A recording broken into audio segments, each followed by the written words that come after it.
मेरो माखन चुरिया नंद लाला,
जगदम्ब मात की जय।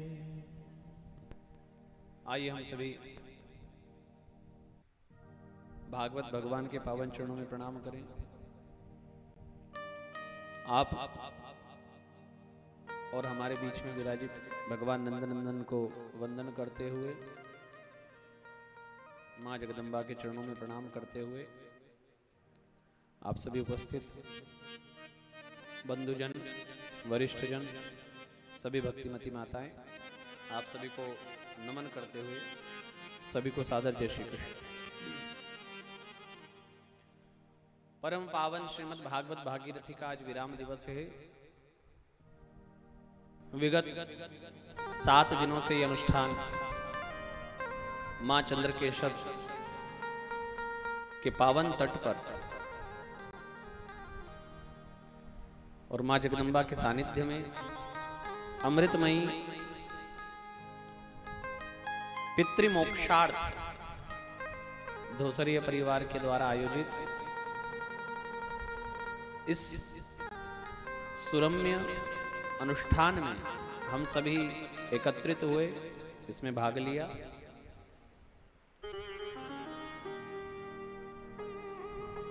कथा में सप्तम दिवस का बड़ा महत्व है, क्योंकि कथा 7 ही दिन की, 8वां दिन है नहीं।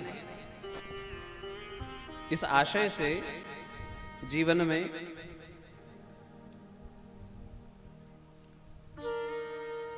भागवत में 7 की संख्या बहुत बार आई है।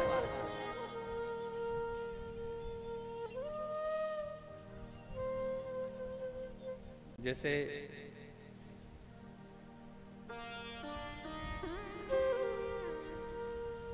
प्रथम तो राजा परीक्षित को श्राप हुआ 7 दिन का। कथा के आखिरी में भगवान अपने सारथी दारू को कहते हैं कि बचे हुए बच्चे और स्त्रियां जो यादव वंश की है, उनको जाकर सूचना दो कि आज से 7वें दिन समुद्र अपनी मर्यादा का उल्लंघन करेगा और पूरी द्वारिका नगरी जलमग्न हो जाएगी। इसलिए द्वारिका को छोड़ दो। वह समय भी 7 दिन का है।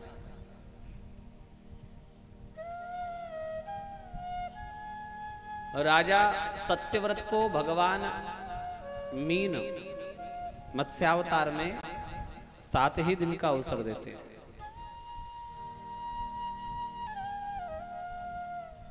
और 7 वर्ष का बालक 7 कोस के पहाड़ को 7 दिन 7 रात अपनी कनिष्ठिका पर उठाकर रखता है। तो कथा में प्रारंभ में, अंत में, मध्य में, हर जगह 7-7 का ये जो अंक है, ये हमें याद दिलाता है कि आज का जो दिवस है, इसी को 7वां दिवस मानकर वर्तमान को हमको सुधारना चाहिए। प्रत्येक मानव को ये मानकर कि आज का जो कर लिया वही कार्य है, हम अपने मुख्य यात्रा के लिए सदैव तैयार रहें।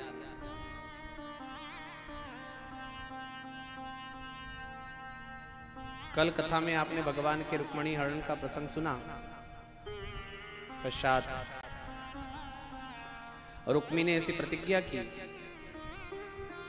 कि या तो मैं अपनी बहन को वापस लिवा लाऊंगा और नहीं तो नगर में प्रवेश नहीं करूंगा। और हुआ भी वही। भगवान के आगे कहां चलना था उसका। भगवान ने उसके केश उतार लिए, कुरूप बना दिया उसे। हाँ, बलराम जी ने यहां थोड़ी डांट लगाई भगवान को। युद्ध के मैदान में रुक्मिणी और भगवान कृष्ण एक ही रथ पर खड़े हैं और बलराम जी ने आकर उनको डांटा। असाध्विदं त्वया कृष्ण कृतमस्मज्जुगुप्सितम्। ये निंदनीय कार्य कहां से सीख लिया तुमने? असाधुता का कार्य। या अपनी भाषा में कहे तो बलराम जी ने क्या कहा होगा, ये नाईगिरी का काम कहां से सीख लिया तुमने? ये हमको शोभा देता है क्या? अगर हम अपने सुहृद लोगों का इस प्रकार से अपमान करेंगे, अपने स्वजनों का, अपने रिश्तेदारों का, तो कौन तुमसे नाता जोड़ेगा? गलती थी रुक्मी की, किंतु डांटा किसको? बलराम जी ने भगवान श्री कृष्ण को। अपने व्यक्ति को पहले डांटना चाहिए अगर झगड़ा शांत करना हो। और देखो यहां एक ये भी मंथन करते हैं तो एक आशय निकल कर आता है कि अभी अभी रुक्मिणी जी ने प्रेम विवाह किया है, और प्रेम विवाह में सारी जिम्मेदारी स्वयं की होती है। अब जहां पति ऐसा मिल जाए कि वो पहले ही दिन पत्नी के भाई को मारने के लिए दौड़े, और यदि छोड़ भी दे तो उसके सारे बाल उतार ले, उसको अपमानित कर दे, तो क्या बीतेगी उस लड़की पर? क्या रे, गलत जगह आ गए। इसलिए भी बलराम जी ने डांटा भगवान कृष्ण, और डांटकर ये बताया कि रुक्मिणी तू चिंता ना करना, तेरे साथ मैं हूं। उनको लगा ना कि हाँ जेठ जी अपने साथ में, अगर कुछ गलती करेंगे ये भविष्य में तो एक कोई ऐसा है जो घर में इनको डांट सकता है। कथा बहुत नीतिगत है, परिवार में कैसे रहना है ना, इसका भी विचार आप कथा से कर सकते हैं। हम सभी लगभग गृहस्थ और परिवार से जुड़े हुए नातेदार रिश्तेदार हमारे हैं, और भागवत का अच्छी प्रकार से अध्ययन, वैसे तो पूरी कथा हम कर नहीं पाते हैं, किंतु जितनी भी कर रहे हैं अच्छी प्रकार से अध्ययन कथा का ये बताता है कि हमको जीवन कैसे जीना चाहिए। रिश्तेदारों में दो पक्षों में झगड़ा हो जाए तो पहले किसको संभालना चाहिए, ये कथा बता रही है। बाद में रुक्मी को भी थोड़ा डांट लगा दी, पहले कृष्ण को डांटा, फिर बलराम जी को कहा, बलराम जी ने रुक्मी को कहा कि देखो तुमने भी अनर्गल प्रलाप किया है, जब दोनों का मन था और मिल गया और विवाह हो गया तो तुमको ऐसी इस प्रकार से प्रतिज्ञा नहीं करनी चाहिए। और रुक्मिणी जी को कहा क्षत्रिणाम अयम धर्मः प्रजापति विनिर्मितः। रुक्मिणी, ना गलती तेरे भाई की है ना मेरे भाई की है, प्रजापति ने ही ये नियम बनाया है हमारे साथ में कि क्षत्रिय को अगर कोई भाई भी ललकारे तो उसको लड़ने के लिए खड़ा होना पड़ता है। तेरे भाई ने मेरे भाई को ललकारा तो दोनों में थोड़ा झगड़ा हो गया, इसमें कोई विचारणीय विषय नहीं। झगड़ा समाप्त करवाया और रुक्मी ने वहां से अलग नगर बसाया, अब वो साथ में नहीं रहता। इधर भगवान का विवाह कुंडिनपुर के महाराष्ट्र के एक स्थान में बलराम जी करवाते हैं और द्वारिका में प्रवेश होता है, भव्य स्वागत।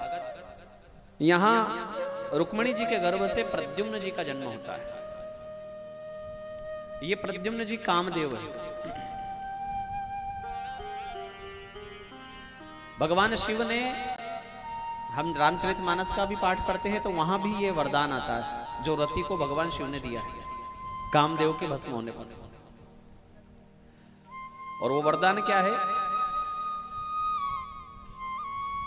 जब जदुवंश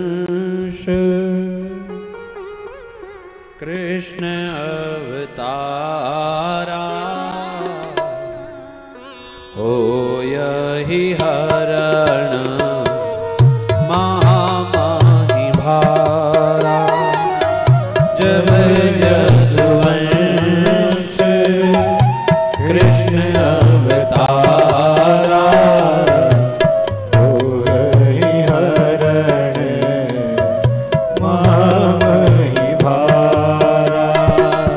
कृष्ण तनय पति हो ही तुम्हारा, वचन अन्यथा हो ही हमारा।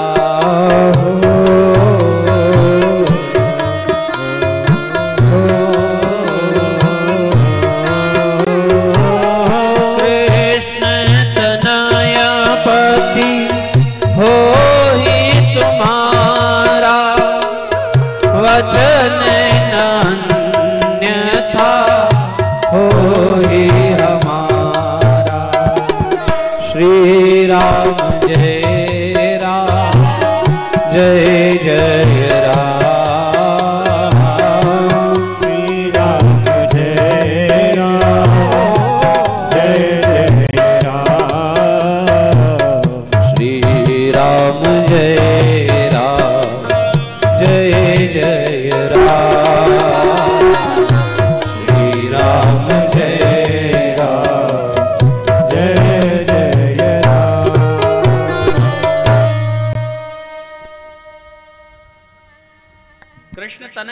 हो ही तुम्हारा, जब जदुवंश कृष्ण अवतारा।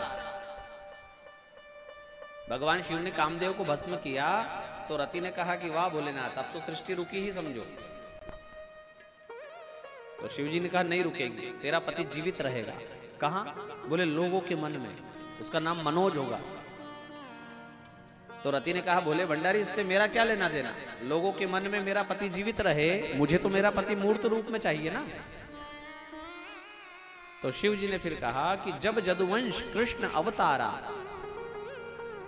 तब कृष्ण तनय पति हो ही तुम्हारा। और समय जो बताया, उस समय पर शंबरासुर के यहां रसोई घर में नौकरी के लिए लगी रति, क्योंकि शर्त ऐसी थी कि जब रसोई घर में किसी मछली के पेट से कोई बालक निकले तो समझना वही तेरा पति।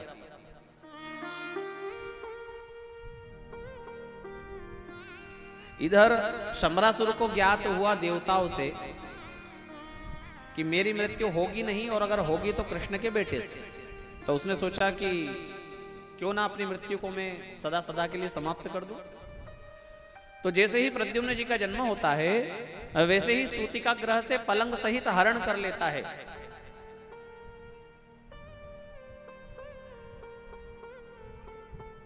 और शंबरासुर ने उस बालक को ले जाकर समुद्र में फेंक दिया। अब जिस प्रकार हम कुछ पानी में फेंके और मछलियां उसको झेल लेती है, ठीक उसी प्रकार उस बालक को भी एक मछली ने निगल लिया। और संयोग ऐसा रहा कि इधर मछली का निगलना हुआ और उधर वह जाल में फंस गई। बड़ी सी मछली देख करके व्याध ने राजा को भेंट स्वरूप वह मछली ले जाकर दी, और राजा ने उसको रसोई घर में भिजवाया। असुर है ना, उसको तो ऐसे ही भेंट अच्छे लगेंगे, जिसके नाम के आगे असुर लगा है उसको ऐसी ही भेंट, ऐसा ही भोजन, ऐसी ही व्यवस्था अच्छी लगेगी। हमको देखना चाहिए कि हम क्या हैं और हमको क्या खाना है।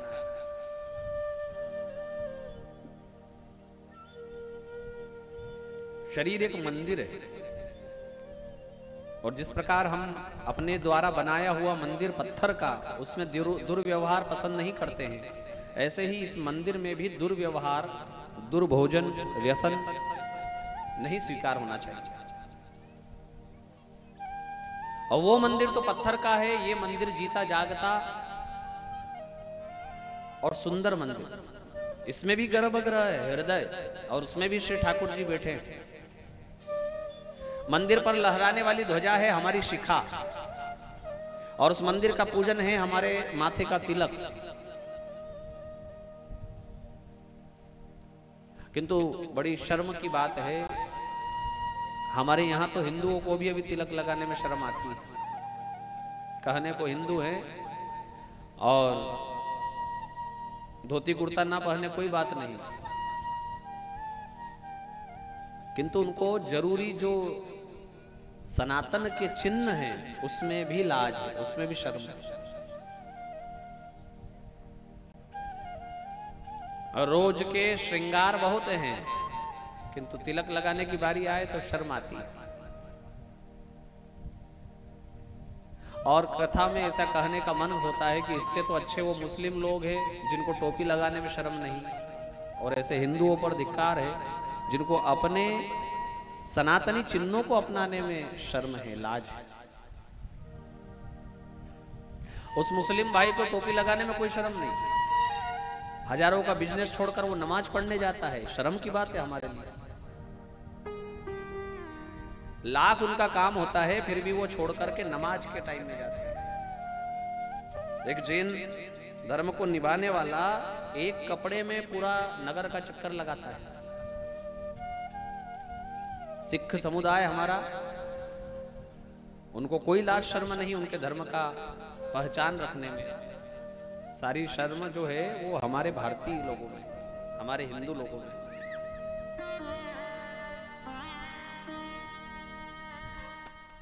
माथे का तिलक जो माताएं अपनी बिंदी सजाती है, वैसे ही पुरुष वर्ग को भी तिलक है, और वही उस प्रभु का पूजन है। ज्ञान अग्रगण्य है, इसलिए ज्ञान का प्रथम पूजन है। गणपति का पूजन ज्ञान का पूजन है और ज्ञान से बड़ा कुछ नहीं, इसलिए गणपति का पूजन प्रथम पूजन है। माताओं ने तो कम से कम अभी रखा हुआ है शिखा और तिलक दोनों हैं। भाई लोगों को थोड़ा सा लगे मन में कभी तो देख लेना, विचार कर लेना। दूसरे को देखकर जीने वालों, कभी कभी ऐसा भी कुछ अपने आप को बनाओ कि हमको देखकर दूसरा जिए। क्या ऐसे मित्रों को देखकर, सोसाइटी को देखकर, मोहल्ले के लोगों को देखकर अपन जी रहे हैं? अपने आप को ऐसा क्यों नहीं बनाते कि हमको देखकर मोहल्ला जिए? हमारे नौजवान भाई बहन को हीरो पहने वो कपड़ा पसंद आता है, हाँ, भगवान पहने वो कपड़ा पसंद नहीं आता। और चाहे वो हीरो फिर फटा हुआ ही क्यों ना पहने, तो उसको फटा हुआ ही पसंद आएगा।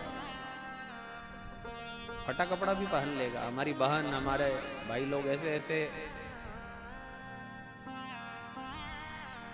क्यों? बोले उसने पहना। फिल्म में, किसी फिल्म में किसी हीरो ने पहन लिया होगा और उसकी नकल कर रहे हैं। जरा भी लाज नहीं है कि हम किसकी नकल कर रहे हैं, जरा ये तो समझे। शंबरासुर की कथा चल रही है। शंबरासुर वही है, असुर लगा है उसके नाम के आगे, समझ लेना आप। ये वही असुर है क्योंकि इसको भागवत में काम रूपी कहा है। तम शंबरः काम रूपी। और कथा का मंथन करोगे तो पाओगे कि ये जो प्रद्युम्न है ये कामदेव है और यहीं पर शंबरासुर है वो काम रूपी है। मतलब दो कामों का टकराव है यहाँ पर, धर्म अर्थ काम मोक्ष। इसमें एक ही बार काम को स्थान दिया है, तो यहाँ दो काम कैसे हो सकते हैं? ये दो काम हैं वही मनमाना आचरण जो फिल्म को देखकर आजकल के नौजवान भाई बहन कर रहे हैं। ये वही मनमाना आचरण है जिसके लिए पेपर में आप सूचनाएं पढ़ते हैं। माताएं बहनों के साथ में जो दुर्व्यवहार हो रहा है ये वही शंबरासुर है। क्योंकि सनातन चिन्हों को तो हटा दिया और जो अर्धनग्न होकर, आधे नंगे होकर फिल्म में नाचते हैं उनको अपना लिया, उनको अपना मॉडल बना लिया, उनको अपना आदर्श बना लिया। और जब उनको आदर्श बना लिया तो स्वयं भी वैसे ही होंगे। हमारा आदर्श कौन है, हम किसको मानते हैं, ये समझना जरूरी है। आप किससे प्रभावित हैं अपने जीवन में, आप किसके जैसा बनना चाहते हैं, अपने आप से पूछिए। और वो लोग जो थोड़े से पैसे के लिए अपना शरीर तक बेचने को तैयार है, उन लोगों को यदि हमने अपना आदर्श बनाया हुआ है तो हमारी कहां स्थिति जाएगी और हमारे विचार कैसे होंगे, ये हमारे लिए विचारणीय है। हमारा पहनावा कैसा है, हमारी स्थिति कैसी है, हमारा खानपान कैसा है। पहले भी मैंने कहा कि एक समय की भूख मिटाने के लिए लोग एक जीव की हत्या कर देते हैं और उसको नाम देते हैं फिर देवताओं का। इसके लिए भागवत में ऐसी कठिन कथा आई है, प्राचीन बरही का उपाख्यान जो आया है ना, पढ़िए। ऐसे लोग जिन्होंने एक बार भी कभी मांस का सेवन किया है तो जरा उस कथा को पढ़िए आप, आपको पता पड़ेगा कि हमारे साथ होने क्या वाला है। अब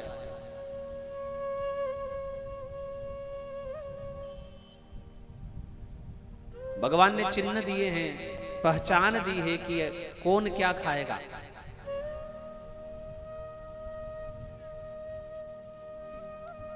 हिरण क्या खाती है?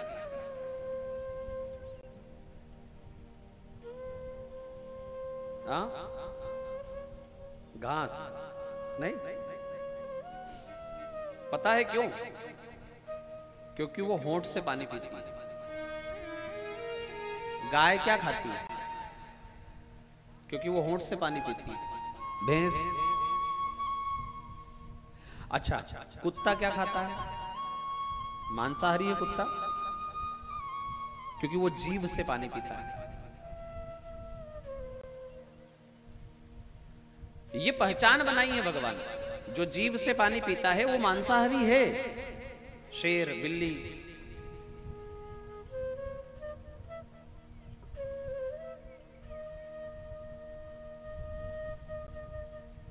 क्या हुआ?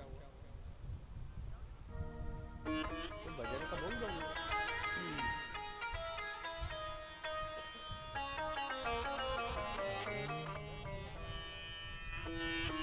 और हम काय से पानी पीते हैं? हम अपने आप से पूछें, ये पहचान हो गई? अगर आपको कोई पानी का गिलास ला कर दे और आप जीभ डाल दो उसमें पानी पीने के लिए, तो आप मांस खा सकते हो।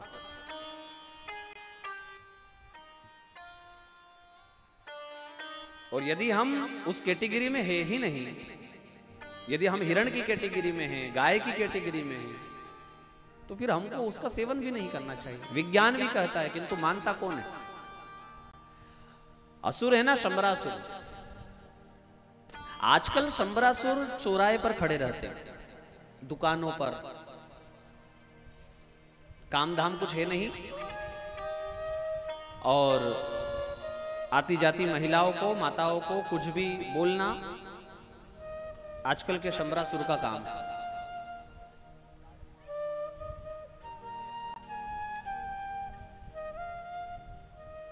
कामदेव के द्वारा कामासुर का नाश, प्रद्युम्न जी के द्वारा शंबरासुर का नाश, ये क्या है? ये है विवाह के पश्चात पूर्वजों की आज्ञा का अनुसरण, या यूं कहें कि ब्रह्मा जी का संकल्प पूरा करने के लिए, सृष्टि को आगे बढ़ाने के लिए शास्त्रोक्त पद्धति से